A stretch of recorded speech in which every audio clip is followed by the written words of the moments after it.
What's up, everybody? Welcome back to Second Street. I hope you're all having a very good day today. Here we are, Friday, April 2nd, 2021. And man, what a Friday it is, right? I mean, I believe, if I'm not mistaken, we should have some new episodes of Invincible, but certainly we've got a new episode of Falcon and Winter Soldier, and that is exactly what we're going to be talking about today. Falcon and Winter Soldier, Episode 3, Power Broker. Power Broker. Hail Hydra. And I gotta tell you, I thought this was an absolutely great episode. I'm gonna give a quick review and then we'll get into a nice spoiler discussion. Let me know down in the comments below, what did you think about episode 3? Now, starting off, I gotta say, for one, I'm just gonna tell you right off the bat, I thought the episode was excellent. It was exactly kind of what I was talking about yesterday during our community live stream, is that we will be getting, you know, just kind of that story of the bad guys, if you will, here, where we got some Zemo. Oh, we got my man Lord Veedo with a $5 super chat, says Zemo fist pump. I know, right? Yeah, he got it, man. you gotta, yeah, I mean, you gotta love it, right? Love it. I seen that in there. I had to clip it out. And you know everybody's clipping that out and getting ready to use it. You know what I need to do next is I need to make me that Zemo mask. But getting here into episode 3, I thought was an absolutely great episode. Just wait until we get to episode 4, because that's what we got more teases of here in this episode. Kind of like we were talking about yesterday on the community stream, when we were talking to Will Morgan and even Kendall, who came in, and we were talking about what kind of to expect out of episode 3, and that was exactly what we got. We're talking about getting the expansion of the bad guys, if you will. In this case, we're getting more Baron Zemo and a little bit more Power Broker. Obviously, we're getting a little bit more Flag Smashers as well. Kind of really setting up this world. In episode 4, I think we're going to get a lot more, because I think there were some things that were in this episode that I thought were very telling of something big getting ready to happen in episode 4, getting ready to head into episode 5 and 6, the finale. Again, I thought this was an absolutely great episode. This episode, actually, the way it was written, the way it was paced, everything in here made this episode seem a lot longer than it really was. I remember, I think it was about halfway through the episode, you know, I think about 10 minutes into the episode, I was like, man, it seems like so much has happened so far. And I checked to see how far it was into it. It was barely 10 minutes into the episode. And then we got, you know, about halfway through, I'm like, man, I really feel like a lot has happened within this episode so far. And kudos again. So, one of the things I've talked about here on the channel plenty is the writing of Malcolm Spellman and the directing of Kari Skogland here on directing this. I think it's been a really good job. Now, we see here in episode 3 where we've kind of gotten past some of those, some of the race issues, if you will. There's not as much of that prominent here as much as we see that expansion of the story of Zemo and kind of his history with Bucky, as well as learning some of the Power Broker and what the Power Broker has been up to, as well as we take a little bit of a dip into Madripoor. Obviously, here we finally get Sharon Carter coming back into the into the MCU. Finally, it's about time. I've got to say, Daniel Bruhl came in, did a great job. Absolutely loved it. Again, our main characters doing a great job here as well. Emily Van Camp came in, did a great job kicking ass as Sharon Carter. Now, the one thing I got to say, like I said, we're not going to get into full spoilers here, but, you know, she seems a little, I don't know about you, Sharon. I'm not sure what's going on with you. But again, a really great episode where we're seeing expanding this universe. And now at this point, we are midway through this series. And we're getting ready to go into the back half of the series. And I think it's been a really great ride so far. And, you know, I can't wait till all this is over so I can binge all of this at once. Similar to like WandaVision, where WandaVision was, I mean, I think it's better now in, you know, to be able to watch it straight through without all of the extra stuff, all the time in between. And I also think that with WandaVision, and everything coming out of that kind of brings us into what we're getting here in this episode, where expectations seem like they're tempered just a little bit more. We have a little bit. We're not speculating as much, and I feel that's because we know now. Kind of the one thing I was suspecting from the very start. Anyway. Is that these really are just an expansion of these stories. We are getting these character stories a little bit deeper dive into who they are. Not necessarily big blockbuster action that's going to have, how would you say, really big, huge, lasting effects on the MCU like the movies have. Even the quality here as well. Some of the action here I thought was really well done, well shot and everything. But again, you can still kind of see the budget here where you are working with a TV show as opposed to these blockbuster movies in some of the action sequences. And I think, there was some scenes in particular towards the beginning of the episode as well, with John Walker and Battlestar as they are infiltrating a base to track down the Flag Smashers. There's a scene that kind of seemed like it was supposed to be somewhat violent and a little dramatic, and I thought it played off a little bit. I don't know. It didn't play off quite the way maybe that they wanted it to. And there was a couple of other scenes here throughout this episode I felt that same way about. Other than those minor little nitpicks, I thought this episode was everything that I wanted it to be, especially by the time we get to Madripoor and we see Zemo and everything going on there with that. We didn't get any of the counselor in this episode. Gosh, what else was there? Seeing a little bit more of the Flag Smashers as well, learning a little bit kind of more about what they're doing and a little bit more of their history and their aim and their goal. Some very interesting things here with our with what appears to be our leader here, and her name is Carly Morgenthau, and we see her interacting with Desmond Chames' character, who I can't remember his name, but in the first time we seen the Flag Smashers, it made it seem a little bit more like maybe he was the leader, but it looks definitely like she is the leader of the movement, and it seems like in this episode, where they are taking things a little bit too far, where even we see her kind of right-hand man here, if you will, he's sitting there kind of questioning her, like, have we gone too far? Is this really what we're like? Are we gonna do this? Like, if we go this far, there's kind of no turning back. And she's basically sitting there saying, yeah, like this is what we're here to do. We also got some other great character moments between Sam, Bucky, and Zemo. Again, a lot of great stuff in here, and even some really great scenes with Zemo. Hail Hydra! Absolutely love it. Zemo, one of my favorite characters. So just like in the comics and stuff, and even here in the MCU, I like the way that he's been done. I like the way he was brought in to Civil War. The way he brought the Avengers to their knees and had them at each other's throats.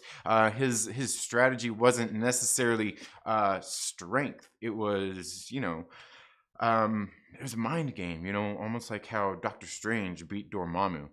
Just some really cool stuff. I really am enjoying everything coming out of this series.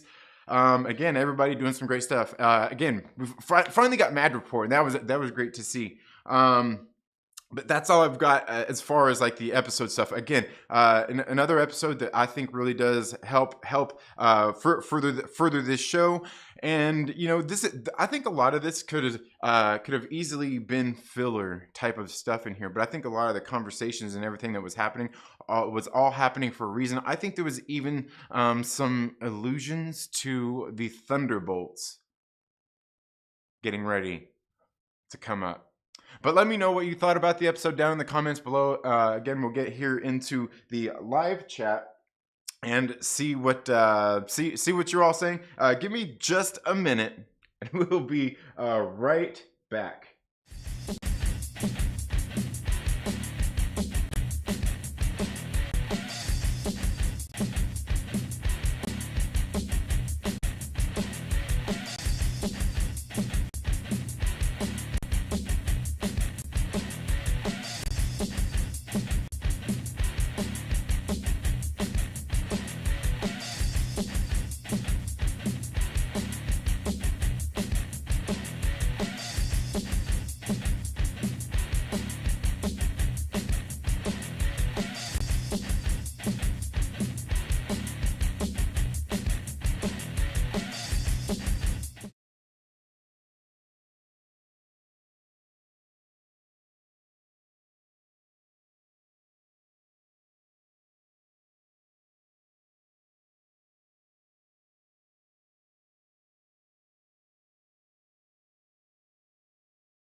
How long has that been?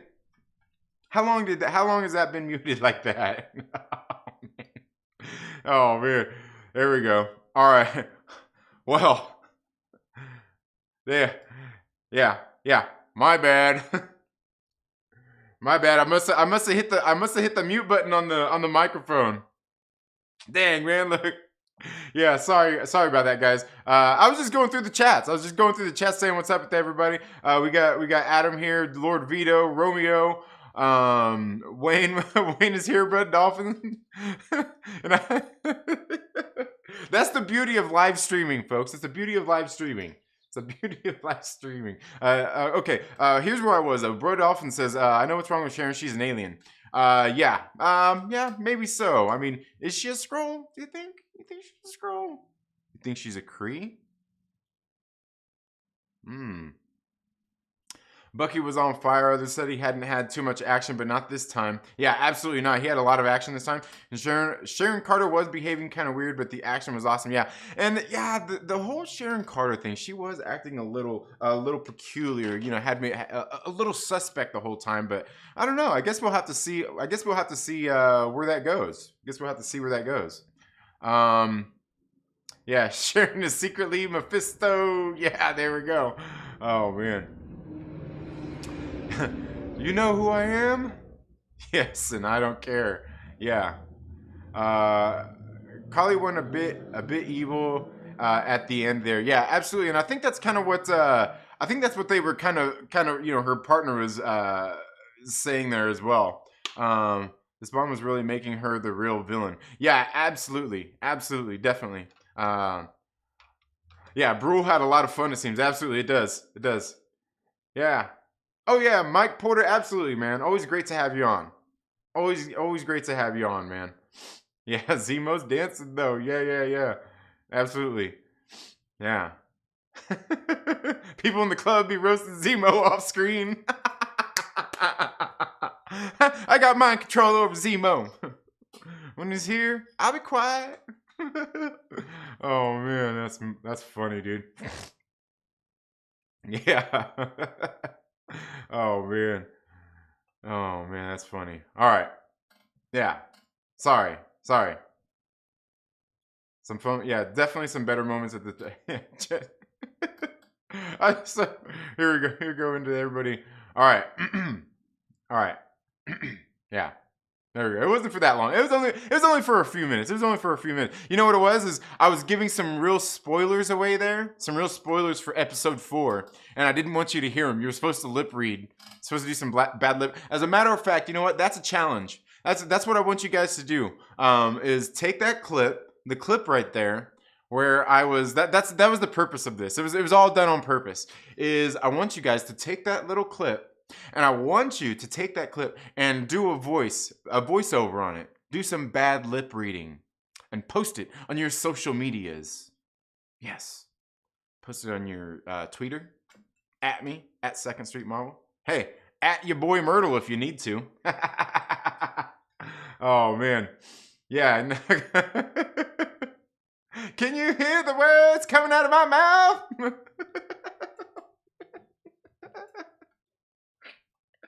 Oh man, you guys are cracking me up. Oh man, he gonna be so mad. Oh man, that's funny. That is funny. We'll hear in 15, 10 minutes. Oh dang, that's funny. What? Can you still not hear me? No, you guys can hear me now. You can.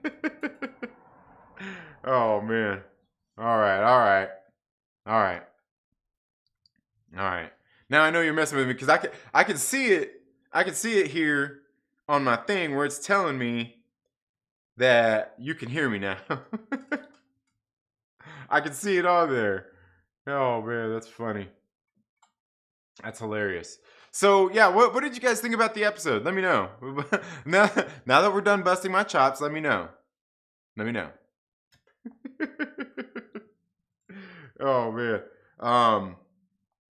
But yeah, you know, there was a scene. There was a scene somewhere in the show where they're sitting there talking, and I would swear that Zemo is talking it seemed like they were alluding to a formation maybe of the Thunderbolts.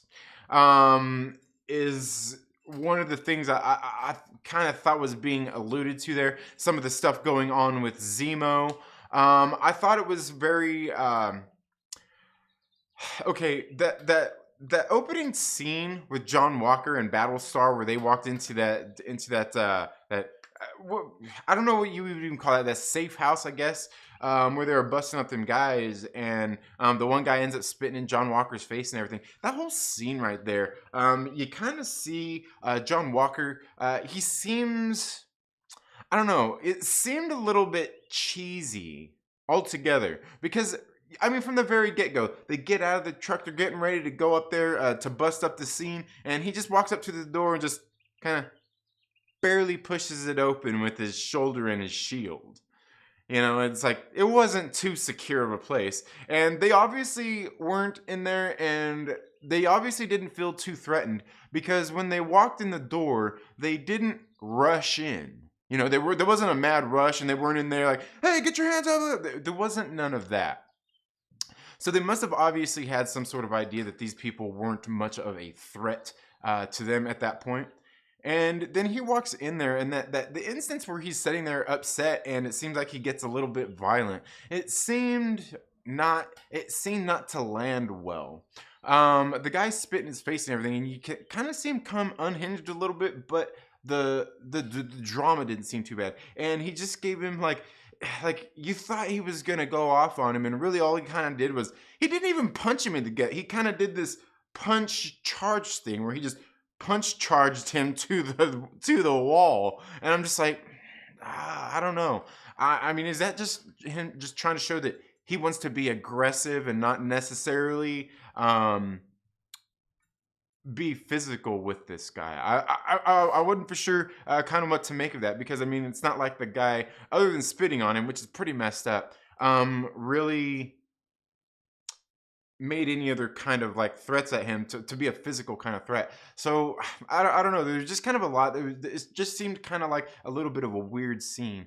And then they get out of there, and then this is when you get a little bit more of exactly who John Walker is, because you see where it seems like he's sitting there wanting to form a plan for tracking these down. He wants to go track Sam and Bucky and what they're doing. You know, somebody who has better information.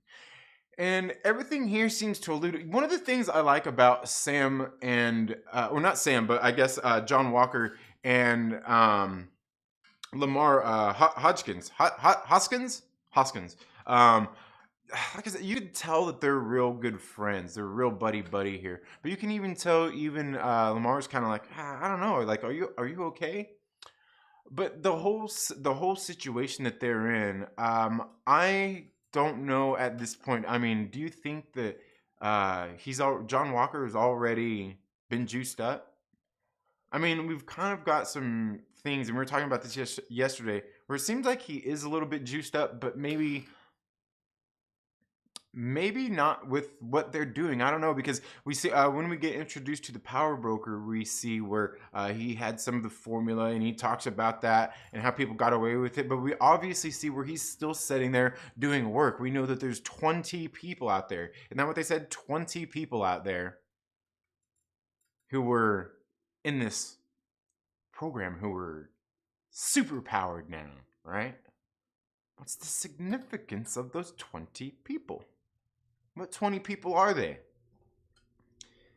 Also, the Great Doctor here was blipped away for a few years.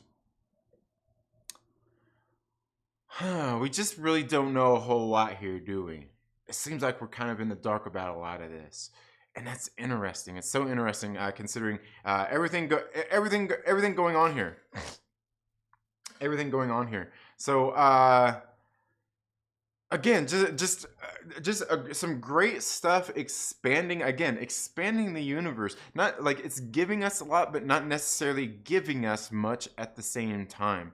It's like I said, it's just got this a great way of teasing you and hooking you out there with the worm. You know, like, you know, out there fly fishing. is what they're doing, and they're doing a very good job of it, keeping some of that mystery and stuff up. Especially considering that a lot of many people at this point, whether no matter what channels you watch, where they're talking about the histories of John Walker and Falcon, as well as the Power Broker and some of these other characters going on here.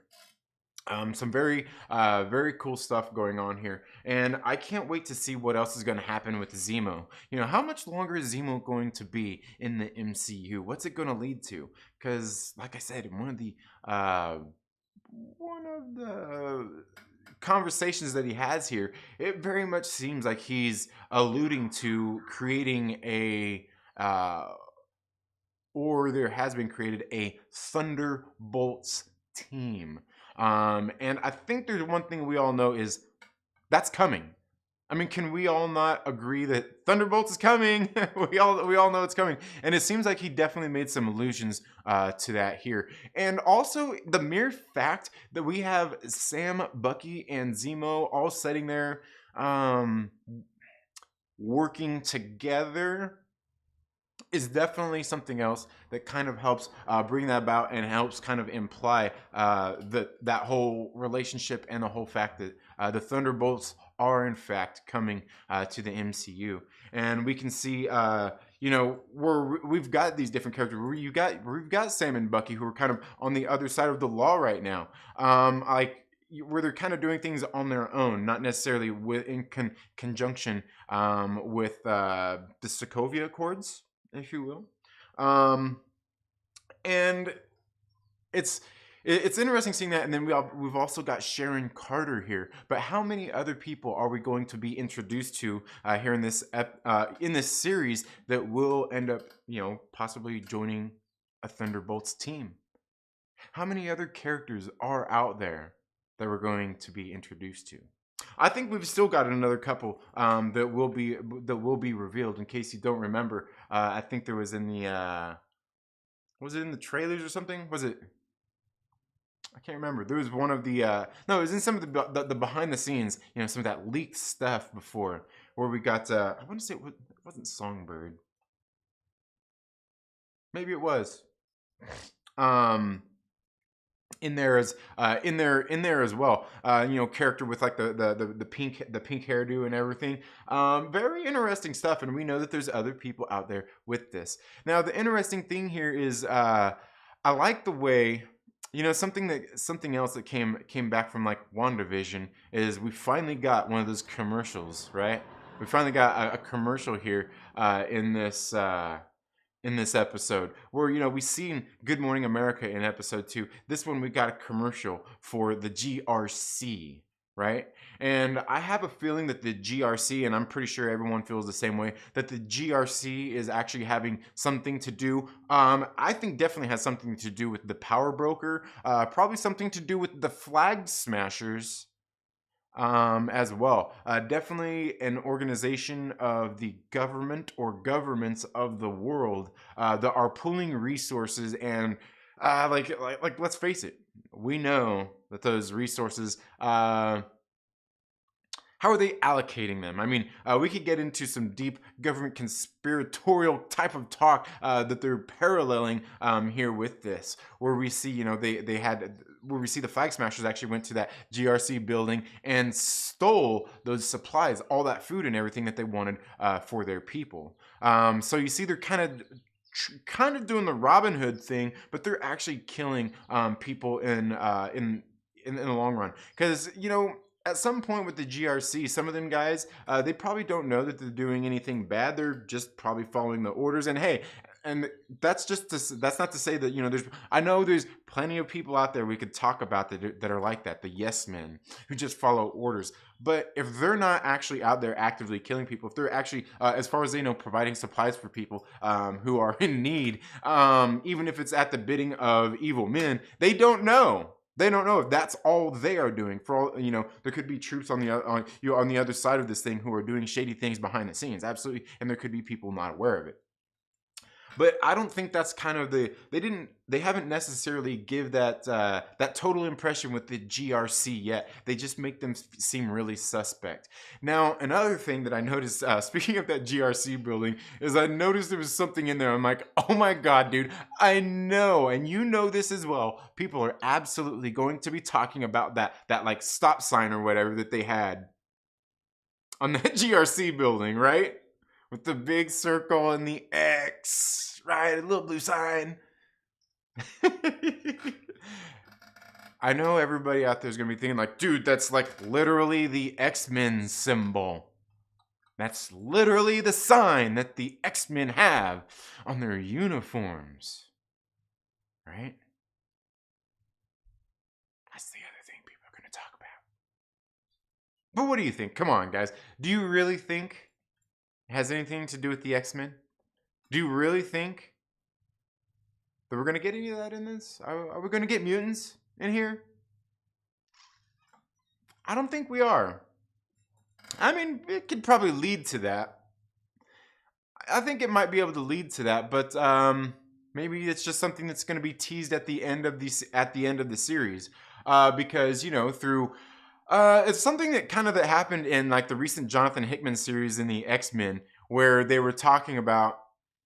You kind of see the X-Men fighting back against Nimrod and all of this, and how Nimrod was actually created by humans. And the Nimrod was really only created to distract the X-Men until while the humans were busy trying to upgrade themselves through biotechnology, and that was one of the things that they were talking about in that series. Where in the series, I'd have to see if I could find it here, but they were talking about we were always trying to experiment with human genes and create our own super soldiers. We're basically experimenting with human genes and the technology and trying to advance those kinds of things, so humans could advance beyond mutants. Right? That was something in this. Like at this point, I honestly want to find it. I honestly want to find it at this point. Ugh, I kind of feel like we've got to go diving here. We've got to go diving here for this, because it was definitely some cool stuff that they were talking about. Okay, here we go. Powers of X. Which one was it? Was it 3? Ooh, it might have been. But one of the things he was talking about, this librarian was talking about, was how they were always at battle, and how they were using these Nimrods to save time. It was pretty crazy. Let me see. Where is this at here? I'm sure we're close here. But it was all this whole conversation where they're talking about this, where the humans are constantly trying to catch up and compete with mutants. But they found the way to do it was to buy them time, was by creating these Nimrods, which were all kind of part of the Sentinel program as well. So okay, it's definitely okay. It must be, maybe it's issue 2. Maybe it's issue 2. It might be issue 6. It might be issue 6. But yeah, I don't know. And not that that's going to necessarily be the thing that they're going to do in here, but I think there's something very very much like that kind of going on here, where they are experimenting with humans to upgrade them. But for what reason? What reason would they need that? For fighting human battles with each other?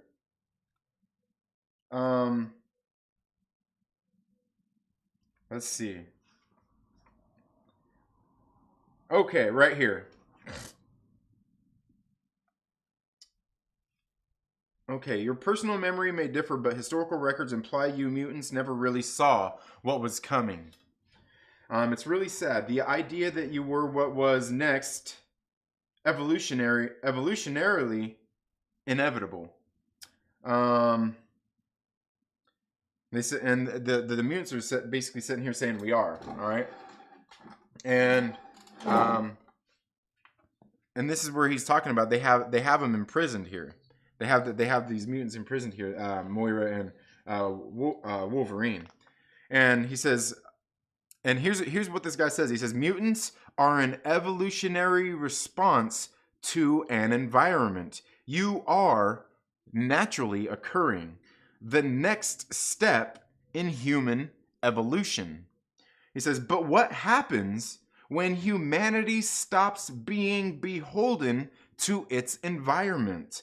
When man controls the building blocks of biology and technology. Evolution is no match for genetic engineering. What good was one mutant adapting to its environment when we could make 10 Supermen? You thought it was the machines that would defeat you, but we just used them to buy time. Sentinels bought us years, Nimrods bought us decades. All right. Oh, and it's very cool. It's very cool where they're setting here in this book what they're talking about. What do they show right there? What are they showing right there? Right?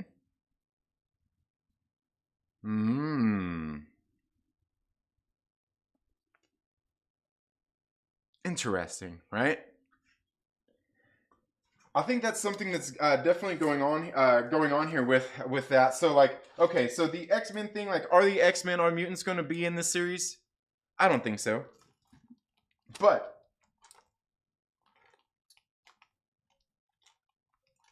does everything going on here kind of eventually lead there, right? Because aside from seeing some of the stuff that's happened since the Battle of New York, I guess you could say, with Thanos and just all kinds of other things, what are the humans going to do? Who are they trying to compete with? You know, you can see the Avengers have competed just through technology and some of the other things that have happened, not necessarily human biotechnology.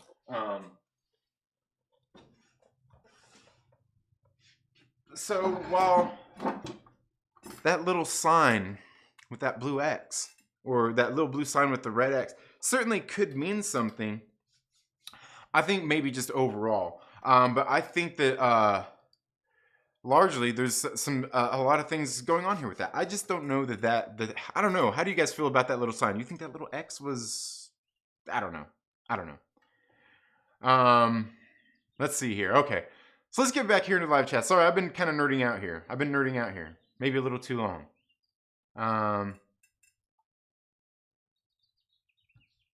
Let's see. Zemo actually got some fight in him, though. Yeah. Zemo got some moves. I liked it a lot. Most consistent of the three so far. Definitely BigStevieW. Thank you so much for being here. Bro Dolphin says, this episode is a 4 out of 5 Mark Ruffalo's for me.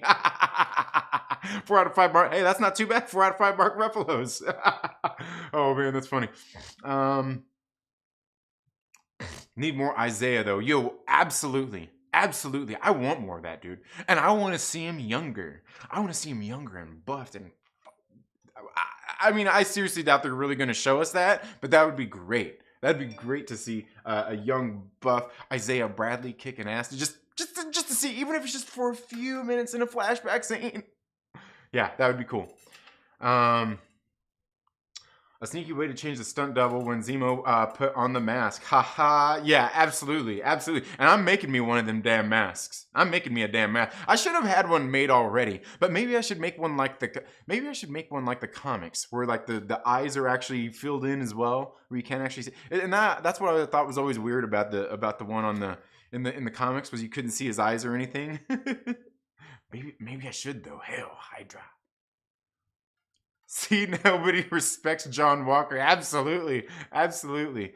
And the thing here is, though, is like he's trying, you know. What I mean? And that's the thing, he's trying, and I think that's where his frustrations are going to get him, and he's going to end up getting. He's definitely going to end up with, if he don't know, if he's not already juiced, he gonna get juiced. Duder says 8.5 out of 10 for me, and Adam, right? I'm pretty sure it's Adam. Duder is Adam. Adam? Pretty sure it's Adam. 8.5 out of 10 for me. Great episode. Sharon Carter's character has changed for the better. Yeah, I like Emily Van Camp for one. Great Sharon Carter. I thought she seemed a little off. I did like Scroll. I don't know. She doesn't seem to be Sharon though. She don't seem herself. She seems a little suspect. She does seem a little suspect. Yeah. Yeah. And it's also kind of weird. Like, she's just there hanging out in Madripoor. She's in Hightown. And yeah, she's in Hightown.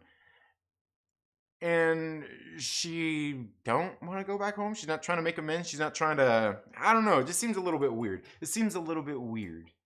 Mike Porter says, I really enjoyed the show. Great action, great dialogue, great intrigue, consistent of what we're getting from the show, but better. Yeah, absolutely. Romeo says John maybe would have starting to mess with this dude up for real, but he is always in the spotlight and on official tasks with the pace and so I wonder how he behaves when nobody is watching. Right. Oh, with the police. Yeah. Absolutely. Tony Dose is all stolen by the Flag Smashers. Yeah. Tony. Yep.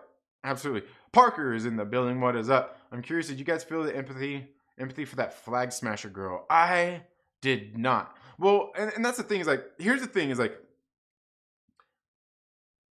you feel bad for the person in the situation. And here's the biggest thing. The biggest thing, and that's one of the things like I really like what they're doing with the show and what they seem to do with the MCU and just the whole thing with good guys and bad guys in the first place is look, what really is the biggest difference between the good guys and the bad guys is the things they're willing to justify to meet their ends. You know what I mean? The things they're willing to justify. The bad guys, they're always willing to do something bad to get what they want, to help the person that they want. And it's not usually for selfish means in the sense that it's for them. It's for their loved one. For their loved one, they want to do something good. But that means hurting a lot of other people. And that is the difference where the good guy will ultimately be like, you know what? I'm already hurt. It's already done. There's nothing else I can really do about it. It's a done deal. Me hurting or killing this person or whatnot doesn't change the fact that that's already done. There's basically no amount of justice that can be done for that at this point.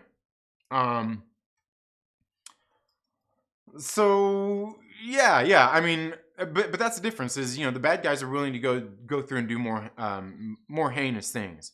Now the thing is maybe eventually we realize there's a bigger, more heartfelt reason for it, but I just really don't think so. I mean, I think that's it. But she she's doing something bad because of her situation and it's the way she feels about what's happened to her. Again, something I've really felt in the show is we're getting a lot of that reflected where a lot of not necessarily things that are a reality, but the way people actually feel about stuff. Just like we were saying about in episode 1, the whole banker situation, where Sam was like, okay, like I guess I'm a piece of crap turd. Like you can't trust me. Like where am I gonna go? To Madripoor, where you can't extradite me and squeeze your pennies back out of me for my family's business? Like you can come take all our shit. Where he's just feeling it like that, where you can see his sister felt discriminated against for racial reasons. And I think that's something that's kind of cool about the show is you're getting a lot of that where, you know, you're kind of getting like a reality versus a feeling versus, you know, a lot of those kinds of things going in there, because it's really a mixed bag. It's really a mixed bag, and it really depends on what your viewpoint is and where you are in the situation. I think it's something that's very good going on in the show that they're doing. But with that character, they're showing you enough of her bad side that you're not going to feel sorry for her. You're not going to feel empathetic towards her at all. But yeah, no, I don't like her. Yeah. And she's a great villain. She's a great villain too. Her smile and everything. You know, she gets that smile on there and everything. It's like perfect. She starts showing those pearly whites. She's like, she gets that big old white smile. It's like, oh, dude, girl, I can't trust you. I cannot trust you, man. You like, yeah, and I love it. She's great. She's great. The U.S. agent gave me a Kurt Russell vibes though. Kinda. So when he went in there with the cracky voice, he's like, tell us what we want to know. Don't spit in my face. Yeah. And I love Kurt Russell, but like, but let's face it, he's not his dad. But he's doing a good job though. What if Zemo is the power broker? Yeah, I don't think Zemo is the power broker, but what if it's somebody else? I feel like the power broker, and I think we were talking about this yesterday about the power broker probably trying to get some of them government contracts, right? I feel like the power broker is probably maybe somebody we already know, maybe a senator. Maybe it's that senator or whoever it was that handed off the shield and introduced the new Captain America. I don't know.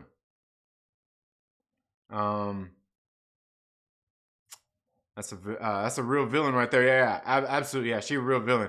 Were you surprised Zemo killed that doctor? Yeah, that was a little bit surprising. And, you know, it makes me, I kind of wonder why. I kind of wonder why he killed that doctor for several reasons. But the one reason, obviously, I'm guessing, is probably because that doctor is creating the serum to create more super soldiers. And Zemo don't want that. I'm just gonna go with that's the reason why. I'm just gonna run with that one for now. Yeah. Is that better? There we go. Maybe that's a little bit better. But yeah, I don't think Zemo the power broker though. But Zemo, he's definitely got some tricks up his sleeve, does he not? Sort of. I don't know. To me, the doc literally just was just literally some dude. Yeah, I don't know. Sharon for power broker or bust. You think Sharon's a power broker? Oh man, that'd be crazy. That doctor's like a mix of Gale from Breaking Bad and Eisenberg Lex Luthor. Yeah, and the weird thing is like, so like he got a hold of Isaiah's blood. So who was doing all of the experimentation before that exactly? I mean, I can't remember. I have to, again, I only watched it the one time this morning. I have to go back and watch some of those scenes again, pay a little bit closer attention to some of that stuff. But who was it? Was it just the Hydra stuff? Was it just Hydra?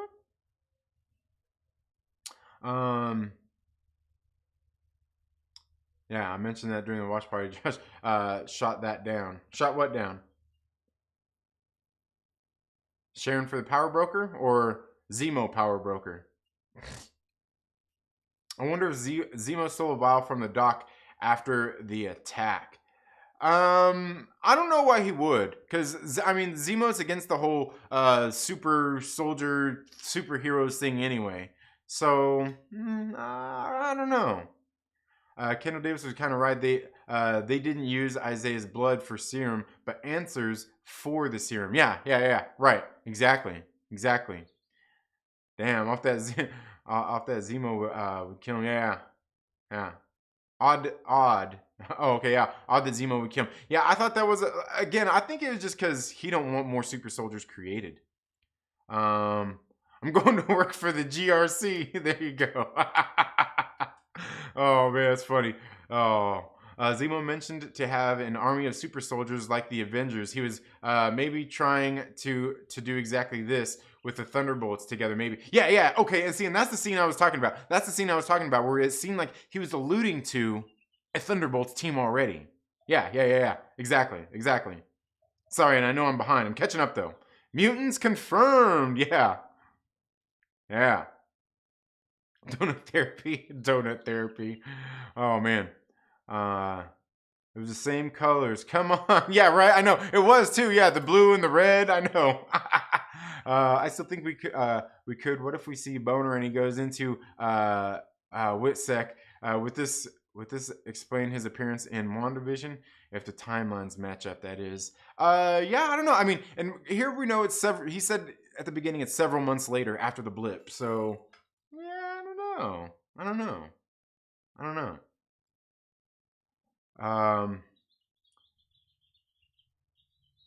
Let's see. I still think we could. What if Boner he goes? Oh, okay. Yeah, that's what I just read. From BigStevieW it says yes, Wayne. All mutants will be there watching TV on Cerebro, trying to upgrade their cable. See, right? Hopefully trying to upgrade him from kid cable to adult cable. We're going to talk about comics on stream and have a different type of donut each time. There you go. Different donut time. They usually have omnibuses at comic book shops or just trades. They'll have omnibuses and trades. A lot of them, they can order the omnibuses in if you can't find them anyway. Mutants teased, but will appear later. Yeah, I'm sure. It'll be later. That little X reference was a bigger tease than Boner was. Yeah, right? Get out of my house! Get out of my house!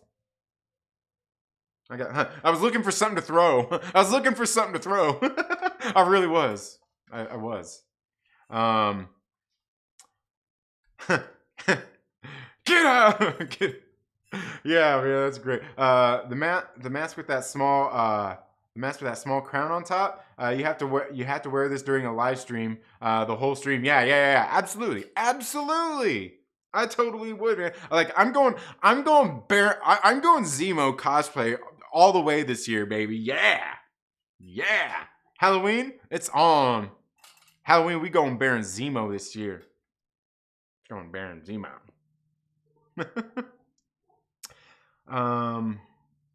Remember when people saw that wall full of skulls at Madripoor in the trailer and thought it's a dead scroll? It turns out it's just monkeys. Yeah. Absolutely. Yeah, I thought that was funny too. Yeah, all the scrolls with the monkey. Yeah. I remember that. Yeah, I love those deep dives. Yeah. Absolutely. Yeah, and that was the thing too. Like when I seen it, I was like, even initially, like when that trailer came out, I was like, I don't know that those look like. They don't necessarily look like human skulls or scroll skulls. They look a little bit more. Yeah, and we found out. Yeah. Dude, way off topic, but I finished reading Something Is Killing the Children. Nice, hell yeah. Romeo says that mentioned rich dude in Ant-Man. Oh yeah, you're talking about the benefactor. The benefactor. Yeah. I got some people. My investors don't like to be told no. Oh, you're breaking my heart. Shatterglass Comic Reviews, thank you so much for being here. Says hey, Falcon and Winter Soldier was really good. I loved Brule's action scene. Wait, his action scene? Are you talking about this action scene? That action scene? That one? Like that one? I love that action scene too. It's the best one yet. Thank you so much for being here, Shattered Glass. Zemo, baby, yeah. I think Sam is sizing up to be a great Cap. Yeah.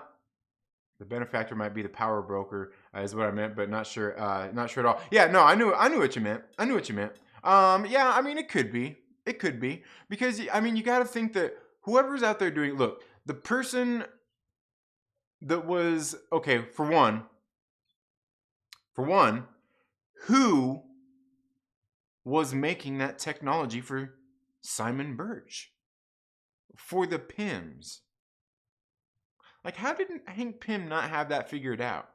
Like, is it just because he didn't have money or resources, or what? Why did Hank Pym need the help from somebody else and have to acquire those parts? And why did they have to acquire them through Sonny Birch? for one, but yeah, and yeah, for one, yeah, who's he getting? Who's he getting all that tech from? But then two, yeah, who are his investors? Um, yeah, I don't know. And again, I think that's probably all stuff that we're going to be finding out here. I mean, for all we know, maybe this is going to be leading to the Red Room thing that we're going to be getting in the Black Widow movie. Maybe it's going to be leading to that, but maybe that's leading to General Thaddeus Ross, or maybe that's leading to AIM, AIM coming back, Hammer. We know Armor Wars is coming up. Who else? Are we going to get a resurgence of Hydra? I think we should.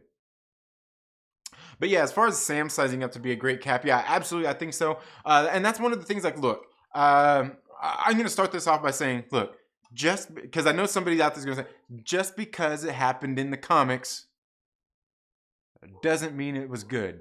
All right, just because it happened in the comics doesn't mean it was good. All right. Because I know, yeah, and by that thing, I'm not saying that just because it happened in the comics means it sucked. And I'm not saying that the movies have to follow the comics exactly, right? Now, the thing is we all, anyway, we get it, right? We get it. But the thing is I think one of the cool things about that whole thing when Sam Wilson became Captain America was like he was trying to live up to the mantle and do the best that he could, be the best Captain America he could. And then after everything that had happened, like, he was done. He did not want to be Captain America. And that's kind of what the whole story was about, was like him coming to terms with being Captain America and then realizing like, no, I don't want this. I don't want to be Captain America. I'm not Steve. I'm me. I'm Sam. I'm Sam Wilson, Falcon.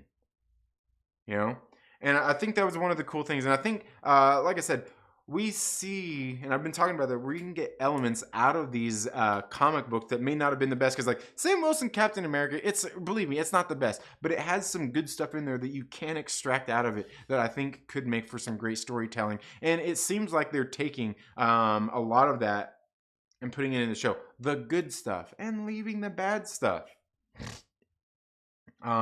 Yeah. Mephisto leading Hydra. Yeah. Or the mutants. Mephisto creates mutants and boners. That's funny. It's crazy. It could lead off so many different things. And who was that Wakanda girl in the end? That wasn't Okoye. Yeah, no, she was from the that was the girl from the Dora Milaje. She was actually the one that was in Civil War. She was the one that was there that was talking to Natasha. Remember when Natasha goes down there and meets T'Challa? She's like, hey, like, you can't do this. Like, hey, we need to work together or something, like, you know, and and she said something about how she could whip her ass, and remember T'Challa reminded, he kind of smirked. He's like, that, he's kind of like, I'd like to see that. That's who that was. It was that same Grace Jones looking chick, and I love it. Yeah, and again, that was, yeah, I completely forgot to even bring that up there at the end. That's some very interesting stuff there, because we got I'm glad you brought that up, because that was some other stuff that we got in this episode that kind of stuff that built up there when Bucky was actually talking about his time in Wakanda, and then we see he's working there with Zemo. He busted him out of jail, and then the people from Wakanda show up. We got the Dora Milaje showing up and confronting Bucky. Now, I could be wrong here, but I don't feel like they're going to be very happy about that. I don't think they're going to like that, because obviously, you know, he was the man who ended up killing their king.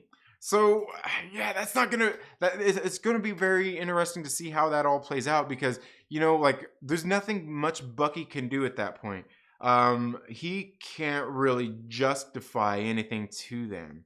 Like, oh, hey, I needed this guy so I could do this and then track down these people. They don't give a crap about that. This dude killed their king, and they want justice, and they want to bring him. I can guarantee you they want to take Zemo to Wakanda and make him face Wakandan justice. And that's the thing, is like, she's not there to kill him. She don't want to kill him. That's not the point. She wants Zemo to take him. Just like they wanted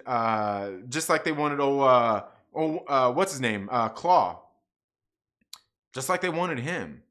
They wanted him to go to Wakanda to face Wakandan justice. They're not, it's not about them necessarily killing them. They just want revenge, and that's the thing, is it's not revenge that they're after there. It's justice for the trespasses against their people, against their nation. Because essentially, what Zemo did there was, we've seen what it did. Started an international war. It's what that was, right?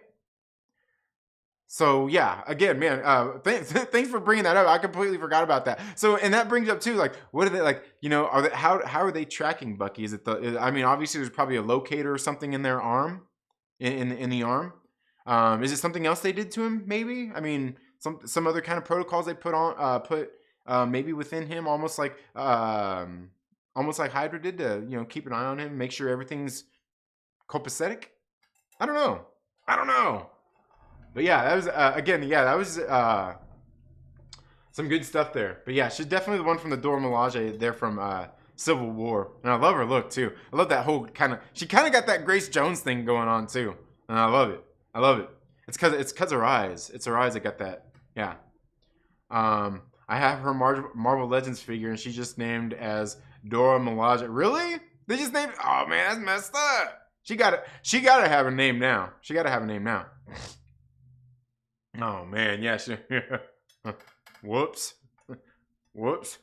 All right, guys, but that's all I've got for this live stream. Again, guys, wrapping up Falcon Winter Soldier episode 3. Thought was a great episode. Gave us that expansion on these on our villains, if you will. Gave us a little bit more of that backstory. Great writing again, I think, from Malcolm Spellman, Kari. Again, doing a great job with the directing, the action, the pacing of this series has been off the charts great. At no point during any of these episodes do I feel like, do I feel bored, or do I feel like it's giving me kind of a letdown or anything like that. It's like, it feels like a good, smooth ride the whole way through. And again, I cannot wait until the series is over and we can actually binge the whole thing and watch it all at once and take it in for what it is, taking all these 6 hours of time. But that's all I have for this video today, folks. Thank you all so much for tuning into the Second Street Marvel. If you're watching this on the replay, and if you're watching this live, make sure you give it a thumbs up and make sure you share it with your friends and invite them to come and hang out with us here on the Second Street Marvel. You all have a good day, and we'll see you in the next video. Hail Hydra. Yeah.